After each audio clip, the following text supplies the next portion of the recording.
नमस्कार। ये जाने जाते हैं भ्रष्टाचार को उजागर करने के लिए। देश में हो रहे कई भ्रष्टाचार को उन्होंने उजागर किया है और इसको लेकर कई सारी पीआईएल भी उन्होंने सुप्रीम कोर्ट में की है। ये अपनी पार्टी अपने बलबूते पर चलाते हैं। एनकाउंटर में आज हमारे साथ है जनता पार्टी के नेता सुब्रमण्यम स्वामी। सुब्रमण्यम स्वामी जी, एनकाउंटर में आपका स्वागत है। आप इतनी सारी पीआईएल करते रहते हैं, कभी आपको ऐसा नहीं लगता कि आपके कई सारे दुश्मन बन गए इसी के चलते? दुश्मन तो बनेंगे ही, कुछ नहीं करेंगे तब भी दुश्मन बन सकते हैं। दुनिया में तरह तरह की ईर्ष्या होते हैं, उस कारण से दुश्मनी बनती है, तो उससे हम डरेंगे तो कुछ कर नहीं सकते। अब हमें भगवान पर विश्वास करनी चाहिए। लेकिन आप जो भी केस हाथ में उठाते हैं, चाहे वो 2G का हो या कॉमनवेल्थ का हो या कोयला घोटाले का हो, उसमें काफ़ी सारे इन्वेस्टिगेशंस करके आप ये उठाते हैं, तो आपका कौन इन्फॉर्मेशन देता है आपको? कि मेरा जो भूमिका है वो दूसरे लोगों से भिन्न है। पहले तो हम दिल्ली में पढ़े, मेरे पिताजी सेक्रेटरी थे। मेरे बाद में जब मेरी विवाह हुई तो मेरी फादर इन लॉ ICS में थे। तो एक तो सरकारी ढांचा में हमारी परिचय बहुत है। दूसरा है, हम अमेरिका में पढ़े, मेरे क्लासमेट्स दुनिया भर के उच्च स्तर पर हैं। वो हार्वर्ड से, नेचुरली हार्वर्ड के लोग तो दुनिया में श्रेष्ठ जगहों पाते हैं। और फिर मैं प्रोफेसर था, तो मेरे स्टूडेंट्स कई जगहों में हैं। तो मैंने एक जाल बनाई है और उस जाल से हम संपर्क रखते हैं। तो इसीलिए लोगों को जाल देख नहीं सकते तो समझते मैं अकेला कर रहा हूँ, ये अकेला हो ही नहीं सकता। फिर दिल्ली में ऐसे भी लोग हैं जो वो प्रभावित होते हैं और समझते हैं कि देश सुधरना चाहिए। ऐसे भी लोग हैं हमारे देश में, तो इसीलिए मुझे तो जो चाहे मिल जाती है। लेकिन आपके निशाने पर सोनिया गांधी और राहुल गांधी क्यों? गांधी फैमिली ही क्यों? मेरी राय में उनका जो नीयत है वो ख़राब है। देखिए, एक सीधी बात ले लीजिए, साधारण बात। ये आई राजनीति में क्योंकि उनके पति की हत्या हुई, बट पति की हत्या होने के बाद सुप्रीम कोर्ट ने 4 लोगों को कहा कि उनको फांसी मिलनी चाहिए। कहा कि किसी को फांसी मिलनी चाहिए तो इन 4 को मिलनी चाहिए, क्योंकि ये गर्व कर रहे थे कि हमने राजीव गांधी की हत्या की। उनको हत्या नहीं हो, यानी उनको तो मृत्युदंड नहीं होनी चाहिए, उनको आजीवन कारावास की होनी चाहिए। सोनिया गांधी ने चिट्ठी क्यों लिखी? एक तो ये बात है। दूसरा, उन्होंने अपनी बेटी को भेज दी नलिनी से भेंट करने के लिए। नलिनी की पढ़ाई के लिए उन्होंने फ़ीस दिलवाई। उसकी बेटी जो है उसको इंग्लैंड में मेडिकल कॉलेज में दिया। फिर गुजराल की सरकार को गिराई क्योंकि राजीव गांधी के हत्यारे या हत्यारों को समर्थन करने वाले करुणानिधि की सरकार में हैं, उनको हटना चाहिए, नहीं तो हम समर्थन वापस लेंगे। और बाद में उन्हीं के साथ इन्होंने अलायंस कर ली। तो एक तो ये है जो। दूसरा है कि उसने सारे अपने जीवन के बारे झूठी बोला है। उसका नाम सोनिया नहीं है, बर्थ सर्टिफिकेट में एंटोनिया है, तो सोनिया कैसे बना ये तो बताना चाहिए। उसका कोई पढ़ाई नहीं है, 5वीं क्लास नहीं पास की, झूठ बोल दिया उसने शपथ पत्र में कैंडिडेट के कि मेरी एजुकेशन इंग्लैंड में 5 साल मैं थी वहाँ और मैंने इंग्लिश में डिग्री ली। अब ये भी बात आती है कि आप वहाँ पढ़े नहीं हैं, जो बाद में मैंने कैम्ब्रिज यूनिवर्सिटी रिकॉर्ड मंगवाने के बाद उन्होंने भी कबूल कर लिया कि वहाँ नहीं थी, ये टाइपिंग मिस्टेक है, ऐसा कहकर उसने टाल दिया। लेकिन फिर क्या कर रही थी 5 साल के लिए लंदन, ये भी हमें जानना चाहिए। तो फिर भ्रष्टाचार में उनका हिस्सा है सब में। तो ये परिवार अपने देश की जो संस्कृति है उसके अनुसार चलने वाली नहीं है और इस देश को भ्रष्ट कर रही है, तो इसलिए मैं खिलाफ हूँ। मेरे को जिसमें कोई व्यक्तिगत सवाल नहीं है।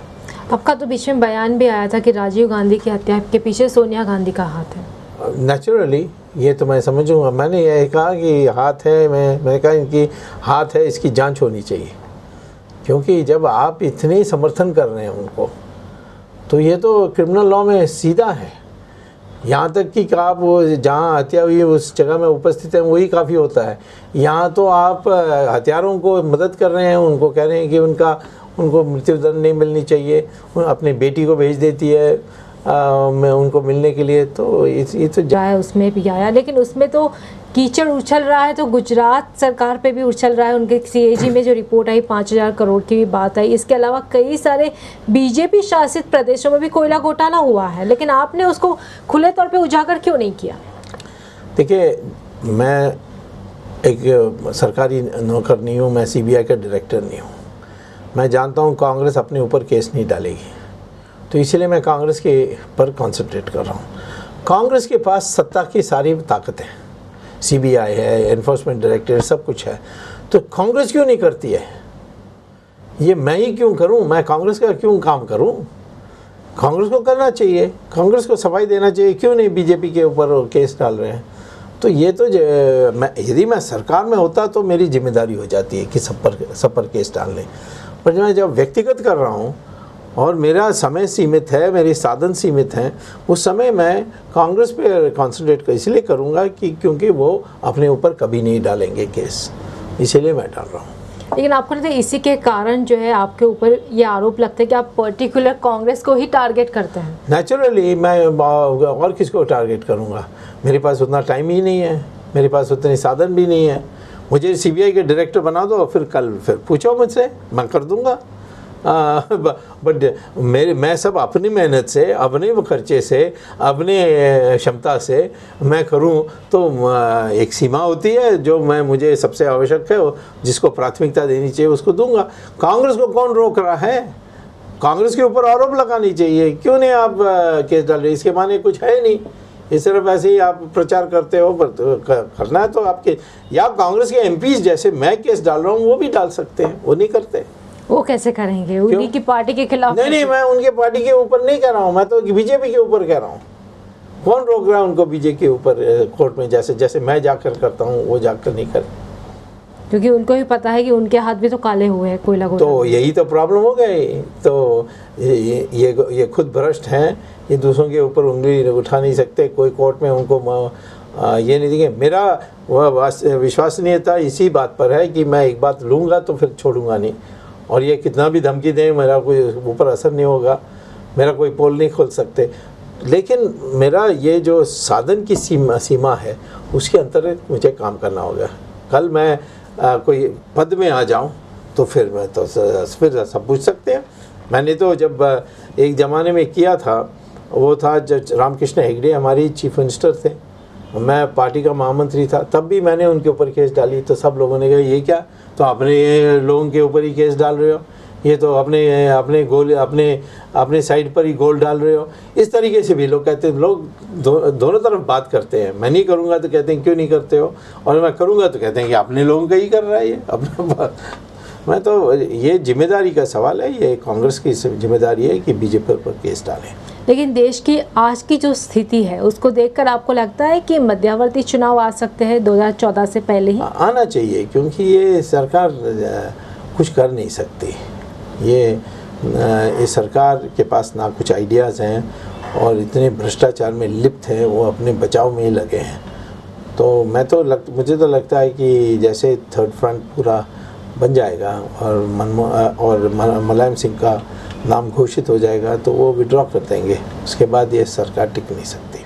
लेकिन मुलायम सिंह तो सपोर्ट कर रहे हैं, अभी कर रहे हैं, क्योंकि उनका थर्ड फ्रंट बना नहीं है, वो बन जाने के बाद वो कर देगा। आप सपोर्ट करेंगे उनको? नहीं, मैं क्यों करूँ, बहुत मेरा मित्र तो है ही, बहुत पुराना मित्र है। मैं तो NDA में हूँ, तो मैं कर सकता हूँ। लेकिन 2014 के पहले तो कुछ भी थर्ड फ्रंट बनता है तो कोई भी पार्टी सपोर्ट कर सकती है, आप भी सपोर्ट क्यों नहीं करते? मैं तो मेरा जो सैद्धांतिक रूप से BJP से निकटता ज़्यादा है, पुराना जनसंघी भी हूँ, तो इसलिए। कहीं यही तो कारण नहीं है कि आप BJP के खिलाफ केस नहीं उजागर करते उनके? नहीं, मैंने कह दिया है कि मेरे पास वो समय नहीं है। मुझे आप पद में बैठा दीजिए और फिर कहिए कि BJP पर केस डाल दूंगा, मैं डाल दूंगा।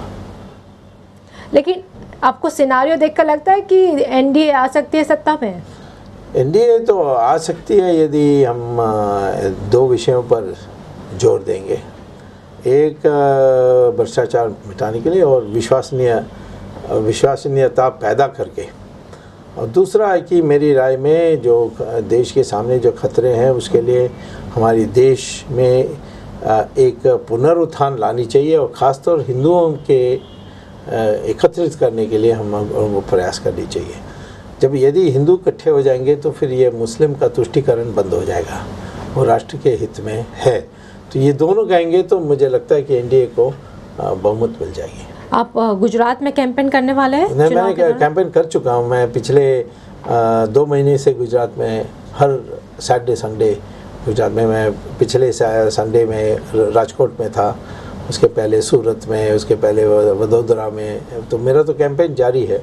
वहाँ के अखबारों में तो खूब छपता है, परंतु आपका ध्यान में कम आता है, परंतु आपका TV 9 तो वहाँ दिखता है।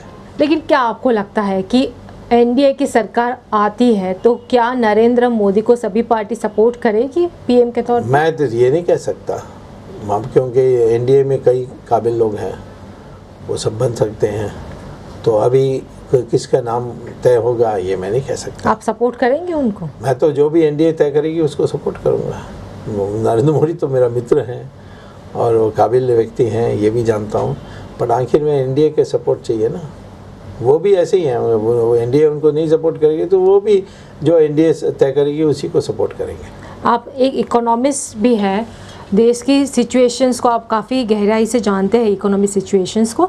जो एलपीजी का जो फैसला लिया है केंद्र सरकार ने, आपको लगता है कि ये फैसला टाल सकती थी सरकार?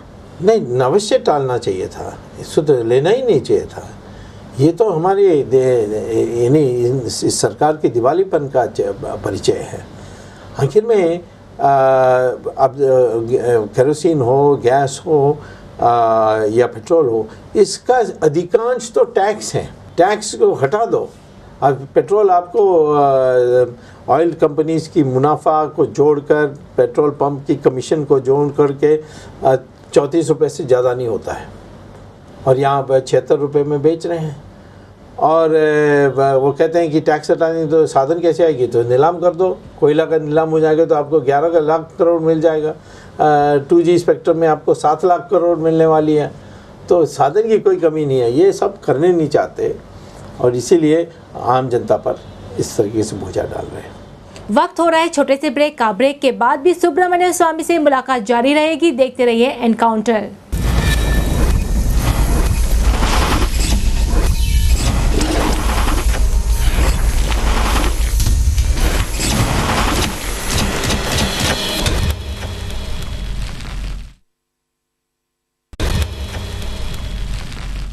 एनकाउंटर में एक बार आपका फिर से स्वागत है। 2G घोटाले में भी आपने PIL सुप्रीम कोर्ट में इसको लेकर फाइल की थी। आपको नहीं लगता कि केंद्र सरकार कहीं ना कहीं चिदम्बरम को पूरी तरीके से बचा रही, क्योंकि आप ही ने उजागर किया था कि चिदम्बरम का किस तरह का रोल रहा है? जी, वो तो कोर्ट ने भी माना है कि चिदम्बरम और राजा ने मिलकर के फैसला किया, लेकिन कोर्ट ने मुझसे कहा कि आप ये सिद्ध करो कि वो आपराधिक मंशा से किया।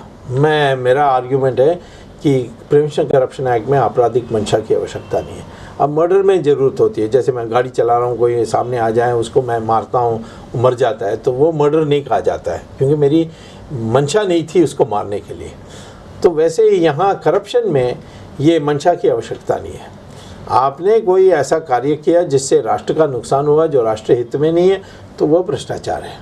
और इस पर विवाद है। सुप्रीम कोर्ट ने जो फैसला दिया उसको मैंने गलत समझा, क्योंकि मैंने जो तर्क दिया उस पर उन्होंने कुछ टिप्पणी नहीं की, जो मैं बोला ही नहीं उस पर उन्होंने टिप्पणी की। तो मैंने रिव्यू को मांगा है, रिव्यू आएगा। चिदम्बरम को तो नहीं छोड़ना है, क्योंकि वो सबसे भ्रष्ट मंत्री है। EVM मशीन को लेकर भी आपने केस फाइल किया है सुप्रीम कोर्ट में? आधुनिक स्टेज में है, अंतिम फैसला हो सकती है। और मैं ये चाहता हूँ कि जैसे ATM में वो रिसीट देते हैं, वैसे मैं बटन दबाऊँगा तो मुझे रिसीट मिलनी चाहिए। और ये अनिवार्य भी है, क्योंकि इंफॉर्मेशन टेक्नोलॉजी एक्ट के अनुसार। तो मुझे लगता है कि कोर्ट में मुझे जीत होनी चाहिए, और ये आवश्यक है हमारे देश में। वैसे आपको आश्चर्य होगा, America, England, Germany, Ireland, Netherlands, Japan, ये कोई देश इलेक्ट्रॉनिक मशीन का उपयोग नहीं करते, वो सब बैलेट पेपर में चलते हैं। हमारे देश में क्यों नहीं बैलेट पेपर में होना चाहिए? इसमें तो थोक में बेईमानी हो सकती है। पहले तो जब बैलेट पेपर में फुटकर में होती थी, एक पोलिंग बूथ में हो गया ऐसा, और दिखता था। यहाँ तो दिखता भी नहीं है और थोक में हो जाता है। 2014 में ऐसा कहा जाता है कि कांग्रेस अपनी तरफ से राहुल गांधी का नाम अनाउंस करे? आपको लगता है उनके लिए मुमकिन होगा पीएम बनना? क्योंकि आप ही का बयान आया था कि वो नहीं बन सकते। नहीं, वो नहीं बन सकते, कानूनी तौर पर नहीं बन सकते, क्योंकि वो सिटीजन जब ये पैदा हुए थे, माँ इटालियन सिटीज़न थी, और इटालियन सिटीजन, इटली के लॉ में, कानून में जो कोई इटालियन माँ है तो उसका बेटा ऑटोमेटिकली सिटीज़न बन जाता है। सोनिया गांधी ने इटालियन एम्बेसी को चिट्ठी लिखा था कि मेरा बेटा पैदा हुआ, उसका नाम है RAUL, राहुल विंची, VINCI।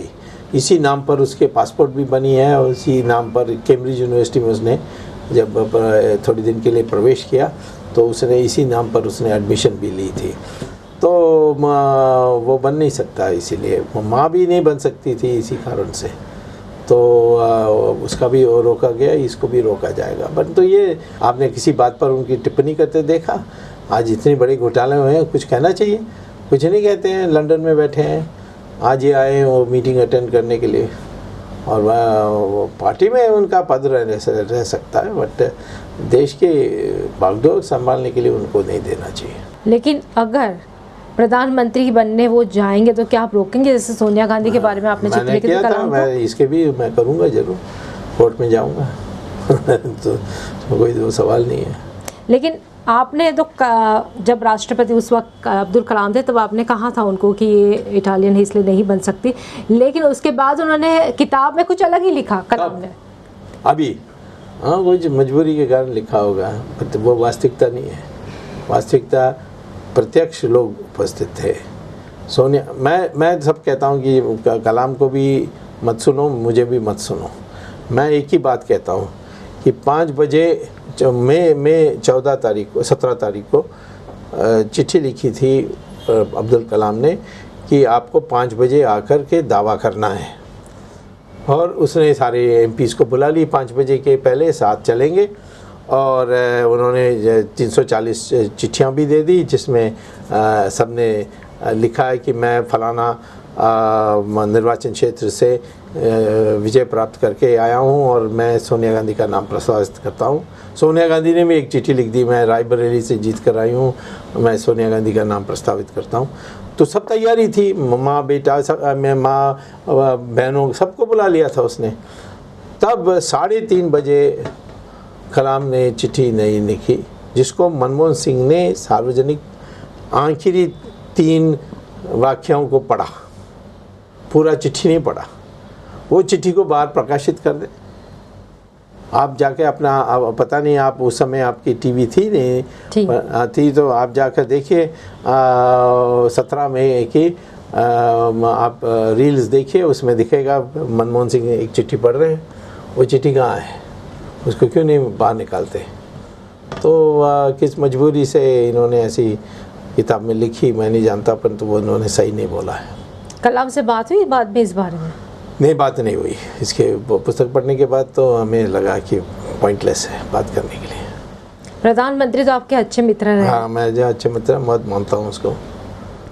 क्या कहेंगे आप? लोग कह रहे हैं कि एक इकोनॉमिस्ट के तौर पे जिस तरीके से देश को प्रगति करनी चाहिए थी वो नहीं हो रही है। नहीं हो। कभी आपने अपने मित्र को नहीं कहा इस बार? मैंने कहा, मुझे पता है उसकी मजबूरी क्या है, वो सोनिया गांधी उसको काम नहीं करने देती है, यही तो प्रॉब्लम है। ये कहाँ, इसके पास हिम्मत नहीं है, ये विद्रोह नहीं कर सकता, ये जीवन में कभी विद्रोह नहीं किया, ये ऐसा ही है।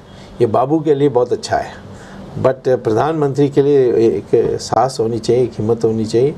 वो सोनिया गांधी के विपरीत नहीं बोलेगा, करेगा नहीं, और जब भी कुछ फैसला करता है तो सोनिया गांधी उसको उल्टा कर देती है। जैसे स्पेक्ट्रम को नीलाम करने के लिए उसने राजा को लिखा, सोनिया गांधी ने राजा को कहा नहीं करने की ज़रूरत है। कोयले में भी ऐसे ही किया, तो क्या करेंगे, दयनीय स्थिति है उनकी, इतना ही कह सकता हूँ। लेकिन जिस तरीके से इकोनॉमिक्स हो मैगज़ीन हो या टाइम मैगज़ीन हो, जिस तरीके की बातें छपी जा रही है प्रधानमंत्री के बारे में, इसके कारण तो देश की छवि खराब हो रही है। हाँ बिल्कुल, उसकी ज़्यादा तो प्रधानमंत्री की छवि खराब हो रही है। और विदेशों में कुछ भी छपे मुँह, मैं तो परवाह नहीं करता, क्योंकि मैं कई साल विदेशों में रहा। ये सब बदल सकते हैं, कल कोई दूसरा पॉलिसी बदल देंगे तो ये कौन सी छवि है? छवि तो होनी चाहिए जब आपकी विकास हो रही है। अब तो विकास नहीं हो रही है तो बिगाड़ने दो, इसमें कोई फ़र्क नहीं। अपनी आर्थिक स्थिति को सुधार देंगे तो यही लोग दोबारा बदल जाएंगे। लेकिन आप अपनी पार्टी को ज़्यादा एक्सपांड क्यों नहीं कर पाए? देखिए, पार्टी को एक्सपेंड करने के लिए मुझे पैसा चाहिए। आज हमारे देश में लोग दान बहुत कम देते हैं। वो ज़माना चले गया जब महात्मा गांधी हाथ बटाते थे, लोग पैसा डालते थे। आज लोग कहते हैं कि मेरा फाइल पड़ा हुआ है, उसको दे दो, उसका मैं एक कमीशन दे दूंगा। इस तरीके की बात चलती है, उसमें भ्रष्टाचार पैदा होता है। मैं ईमानदारी से काम करना है तो मैं पार्टी छोटा ही रखना पड़ेगा, क्योंकि छोटा मोटा खर्चा तो हम लोग दे देते हैं, परंतु बड़े पैमाने पर मान लीजिए 1-2 करोड़ रुपए एक पार्लियामेंट सीट के लिए खर्च करना है तो मुश्किल है। हम 4-5 सीट ही लड़ा सकते हैं ऐसे, वो भी बड़ी मुश्किल से। तो परंतु मैंने ये देखा कि आज तो सब गठबंधन की सरकार बन रहे हैं। मैं 2 बार मिनिस्टर रहा, 1 MP होते हुए, तो मुझे पता है कि मैं MP बनूंगा तो सरकार की हिस्सा बन जाऊंगा। वैसे भी हम समझते हैं कि आज NDA में है तो इधर फ़र्क ज़्यादा नहीं पड़ता है कि मेरा पार्टी बड़ा है छोटा है, उसके हिस्सा में हम बड़े हो जाते हैं। लेकिन अगर आप पार्टी एक्सपांड करते हैं तो किंग मेकर भी तो बन सकते हैं ना? नहीं, किंग मेकर हम कई बार किंग मेकर बने। चंद्रशेखर को तो मैंने ही बनाया था और नरसिम्हा राव की मेजॉरिटी मैंने ही दिलाया था। और नरसिम्हा राव के मोरारजी देसाई के काल में भी हम उनके बिल्कुल स्तंभ थे। तो ये पार्टी के बनने की ज़रूरत नहीं। कल मान लीजिए बीजेपी कहें कि जनता पार्टी का विलय हो जाए तो फिर हम बीजेपी का हिस्सा बन जाएंगे, वो तो बड़ी पार्टी है। अब विलय करेंगे? मैं पुरानी जनसंघ की हूँ तो विलय होना कोई आश्चर्य नहीं होगा, बट होगा नहीं होगा मैं नहीं कह सकता। ऑप्शन खुले हैं? नहीं, वो बातचीत करके होगी, उसमें फिर मैं कहाँ फिट होऊंगा। मैं तो बड़ा सीनियर आदमी था जनसंघियों में, मेरा सीनियरिटी अडवाणी के बाद बनती है, तो फिर वहाँ कैसे फिट होंगे वो भी देखना पड़ेगा। लेकिन बीजेपी में आजकल इतनी लड़ाई क्यों चल रही है? ये तो मैं नहीं जानता। PM पद के दावेदार के तौर पे जहाँ एक तरफ नरेंद्र मोदी का नाम आता है, उनका दूसरा कोई सुषमा स्वराज का नाम लेता है, तीसरा अडवाणी का नाम लेता है। और चलने दीजिए, उसमें उससे ज़्यादा कोई बाद में ठीक हो जाएगा। जब आपकी पार्टी का विलय होगा तब? नहीं, हमारे पार्टी विलय होगा तो हम तो बल देंगे ही, बट मैं समझता हूँ कि हमारे देश में ये जो क्रेज़ है कि एक नाम दो, वो नहीं होना चाहिए। वो 4-5 नाम चलने दीजिए और इलेक्शन के बाद किसी को चुनेंगे। लेकिन आपको लगता है इतना आसान होगा NDA के लिए ये चुनाव? मैंने कहा ना, भ्रष्टाचार और राष्ट्रीय पुनरुत्थान, ये 2 बात पर हम देश को पूर्ण बहुमत ले सकते हैं यदि इसकी हवा बनाएंगे तो। अब वो जल्दी करना पड़ेगा, फैसला करना पड़ेगा। अभी टाइम है, जितना जल्दी कर सकते हैं करना चाहिए। अगर महाराष्ट्र की बात करें तो महाराष्ट्र में भी कोयला घोटाला सामने आया है। अजीत पवार ने इस्तीफा भी दे दिया है इसको लेकर। तो लेकिन आपको नहीं लगता कि यहाँ पर जो है कांग्रेस NCP जो है, इतने सारे घोटाले हुए लेकिन सेना BJP स्ट्रांग ना होने के कारण उनको फ़ायदा मिल रहा? नहीं, मैं नहीं कह सकता हूँ कि स्ट्रांग नहीं। अभी बॉम्बे के म्यूनसिपल इलेक्शन में सेना तो दोबारा जीत गई, और ऐसा तो नहीं लगता है। कांग्रेस तो बहुत दुर्बल है, इस बार महाराष्ट्र में जीत नहीं सकती। सेना BJP जीतेगी। बाला साहेब ठाकरे के साथ आपके रिलेशन कैसे? बहुत पुराना है, बहुत अच्छे हैं, और हम 1984 में 1984 में विजयदशमी दिन में उनके साथ हमने मीटिंग की। वो तो बहुत हमारे पुराने मित्र हैं, कोई प्रॉब्लम नहीं। कभी ऐसा नहीं लगता कि अगर सेना MNA साथ में आती है तो जो वोट डिवाइड हुए हिंदू वोट, वो एक साथ में हो सकते हैं? वो तो इन दोनों को तय करना पड़ेगा। वैसे जो राज ठाकरे की बात है, मैंने जो समझा है उससे तो लगता है कि वो यानी बाकी सब इश्यूज़ में वो राष्ट्रवादी स्टैंड लेते हैं, पर एक स्टैंड है, वो कहते हैं कि यूपी में से 7-8 प्राइम मिनिस्टर आए हैं, परंतु उनके लोग हमारे ही प्रदेश क्यों आते हैं? हमारे लोग उसके प्रदेश जाना चाहिए। ऐसा यूपी डेवलप होना चाहिए। और फिर वो ये भी कहते हैं कि जो कई वहाँ के 2-3 डिस्ट्रिक्ट से ऐसे लोग आते हैं जो क्रिमिनल एक्टिविटीज़ यहाँ करते हैं, तो वो उनका कोई ऐसा कोई पृथकवाद का माइंड नहीं है।